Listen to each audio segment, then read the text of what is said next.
Hello everybody, welcome to the Grand Prix review for the 2021 Grand Prix of Portugal. And let me just tell you, wasn't it an exciting race? And when I say exciting, I mean it was crucial for the championship in many ways as well, because finally, we saw exactly what it was going to be like in 2021. It's 2-1 now. Lewis Hamilton has taken victory here for the Portuguese Grand Prix. Max Verstappen is second, with Valtteri Bottas being in third place as well. So at the moment, hopefully you can hear me clearly as well, and hopefully I'm coming across clearly. I can hear myself in my earphones as well. We are live broadcasting, and we'll take you through some of the exciting bits that happened in the race and give you the full report, as always. Megan Birch was with me at the end of play for the previous race. So you can still get in touch there with all of the action. And also, don't forget, we can also have Ian Birch joining us live for the race coverage that happened a couple of hours ago. Just actually 41 minutes since the race ended. We're back live on air to give you the best of the best action possible. So let's go through and let's start off first of all with lap 1. It was a great even start between the two Mercedes. Bottas got away well. Hamilton was on the inside line coming into turn 1. Backed out a little bit. He jolted left and jolted right and defended from Max Verstappen. Now with Verstappen, as Ian Birch said in the commentary, it was payback. Lewis Hamilton was giving payback to Max Verstappen for what he did to him on lap 1 at Imola with forcing the door in. A perfect start from Lewis, and immediately said, that's it. That is my end game. That is where we're going with it.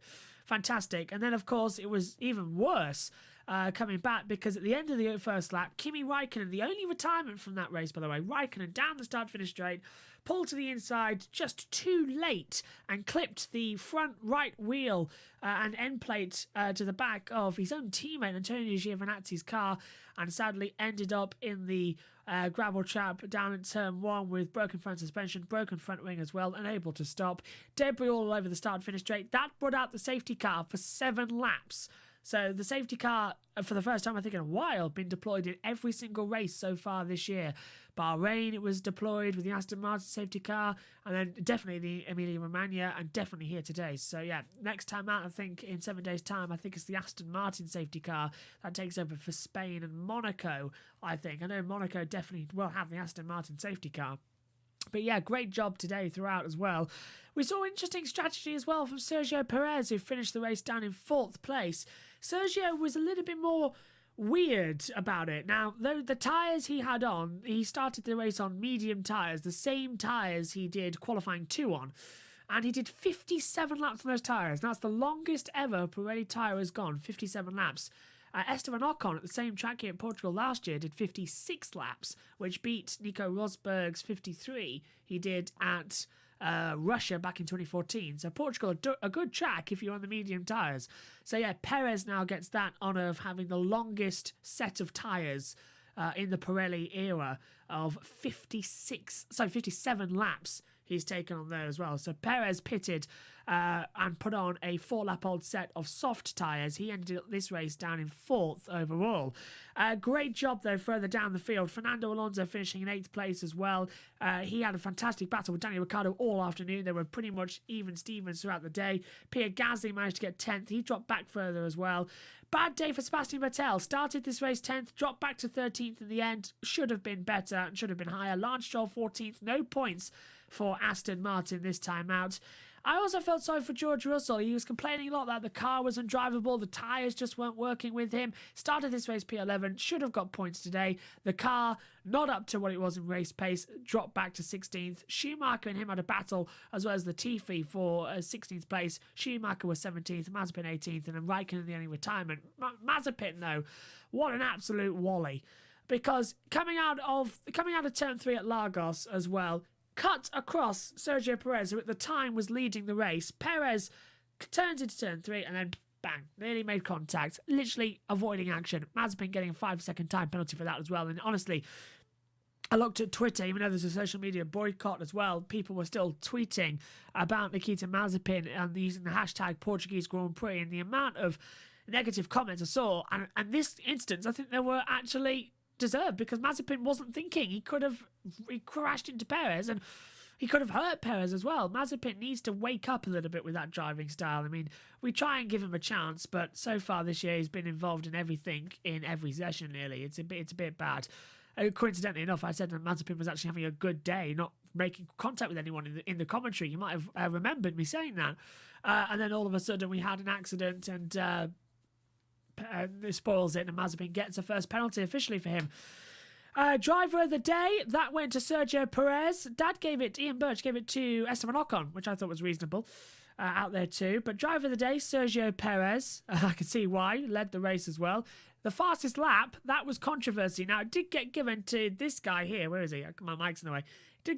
On the last penultimate lap, gave to this guy, Max Verstappen, who finished second.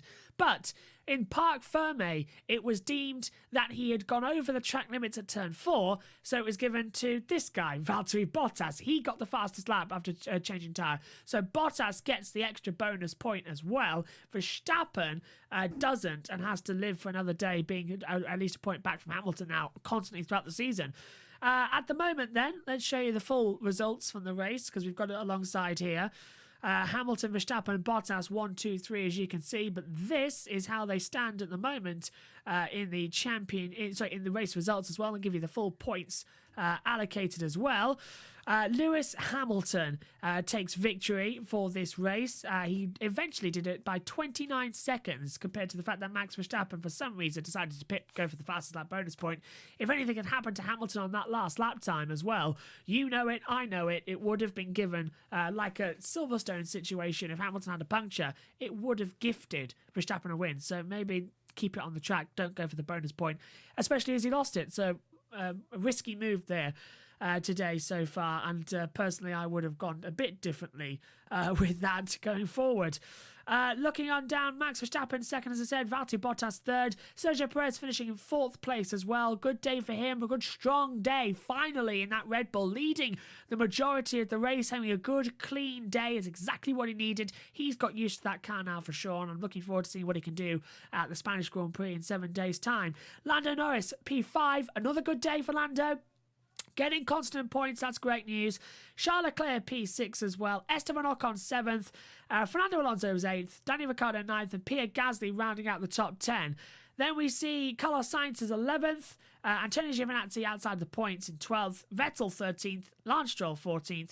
Tsunoda 15th. Swearing along the radio again today, Tsunoda. Wasn't happy at all with the car setup. Wasn't happy with the vibrations. He was disappointed. He was down in 15th. He was lapped as well. Then it was Russell. Schumacher 17th overall, Latifi 18th, Mazepin 19th, and in 20th out of the race was Kimi Raikkonen. In terms of points for today, stand by, this is where it gets interesting. Lewis Hamilton gets 25 extra points. Max Verstappen gets 18, 16 for Bottas. One more because he gets the bonus point for the fastest lap as well. 12 points for Perez, 10 for Lando Norris, 8 for Leclerc, 6 for Ocon, 4 for Alonso. That puts him total on 6 points now, which is fantastic news. Then he gets Ricciardo on 2, and Gasly gets a single point as well out there on the board. In the Drivers' Championship, sadly that graphic isn't ready for us just yet, but I'll happily tell you what's happening in that as well, as we just fade over now to get everything ship-shape ready. Here it is. Lewis Hamilton now leads by 8 points. That's it. Lewis Hamilton now is on 69 points. Max Verstappen absolutely dominating proceedings because he's only on 61 points, but he's the closest guy at the moment to Lewis Hamilton. 69 points for Hamilton, 61 for Verstappen. Lando Norris is now third in the championship on 37 points. Valtteri Bottas climbs back up to 4th on 32. Leclerc has 28. Sergio Perez 22. Danny Ricciardo 16. Carlos Sainz 14. Esteban Ocon then has 8 points, Pierre Gasly 7, and that rounds out the first half of the table. Further down, we see Lance Stroll on 5, Fernando Alonso also on 5, Yuki Tsunoda 2, and then no points on the board still for Raikkonen, Giovinazzi, Vettel, Russell, Schumacher, Mazepin or Latifi. The biggest shocker there definitely comes from Sebastian Vettel having no points on the board compared to Stroll, who at least has 5. In the Constructors' Championship at the moment, Mercedes obviously lead the way in the title as well on 101 points. Red Bull are on 83. McLaren move ahead now by 9 points to Ferrari. 53 points to McLaren. Ferrari on 42. Then we get Alpine on 13. AlphaTauri is 9. Aston Martin, there's only 5 with Lance Stroll. No points for Alfa Romeo, Williams, or Haas, which isn't very surprising at the moment. So, that was the Portuguese Grand Prix for 2021. A race that was added to the calendar quite late, as was actually the last one we had in Emilia-Romagna. Finally now we'll return to the traditional Formula 1 calendar. 7 days' time, we go racing once again for the Spanish Grand Prix for Formula 1 as well. Also next weekend, we have coverage of the Formula E race. I keep getting those two confused this weekend. Formula E is back and they race at Monaco on the full circuit as well. Edward Hunter will be joining me on the Saturday in the commentary box for that race. And on the Sunday as well, we'll have the Formula 1 Spanish Grand Prix and the opening 3 races of the British Touring Car Championship in 2021. They go underway at Thruxton. It's been an interesting weekend, this one. The race delivered. The race was exciting. We've definitely had 3 great races on the bounce. None of them have been boring. First race, dogfight. Race 2, just explosions everywhere. Race 3, it was more about strategy and thinking long-term for the title. That's what excited everybody today. It's been a great race. It's been a great weekend. Thanks for your company across both Formula 1 and MotoGP this weekend. We will be back 7 days' time for live coverage of Formula 1, Formula E and the British Touring Car Championship. Don't forget also, if you're a fan of IndyCar, then their highlights for the 2 races at the Texas Motor Speedway will be coming your way on Wednesday and Thursday next week as well. You have to wait a day between them, I'm afraid, but it's all looking good as well. We'll be back in 7 days' time for live coverage from us all here. Thanks for your company. Bye for now.